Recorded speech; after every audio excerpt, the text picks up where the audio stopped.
নদীর পাড় যেন এক অন্যরকম বিনোদন পার্ক। চোখ জুড়ানো মনোরম এই দৃশ্য দেখতে প্রতিদিন শত শত মানুষ ছুটে আসছে বগুড়া শহরের করতোয়া নদীর তীরে। 12 ফুট প্রশস্ত হাঁটার পথ, রঙিন টাইলস আর ছায়া দেওয়ার জন্য 14টি পাহাড়ি ছাতা। রাতে সৌরবিদ্যুৎ চালিত আলোয় ঝলমল করে তীর ঘেঁষা পথ। নদীর তীরে বসানো হয়েছে বেঞ্চ, আর পানি নিষ্কাশনের জন্য তৈরি হয়েছে পর্যাপ্ত পরিমাণে ড্রেন। সব মিলিয়ে ভ্রমণ পিপাসুদের প্রাণকেন্দ্রই যেন হয়ে উঠেছে এটি।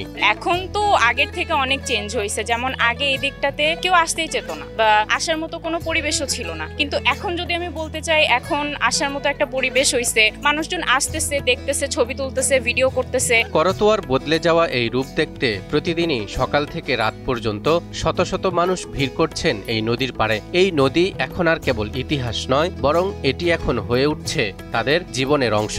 এই অবস্থাটা সৃষ্টি হওয়ার পরে সুন্দর একটা পরিবেশ তৈরি হয়েছে এবং আমি সবার ভিতরে অনেক উৎসাহ এবং আগ্রহ দেখতে পাচ্ছি। অনেক মানুষ এখানে বেড়াতে আসতেছে।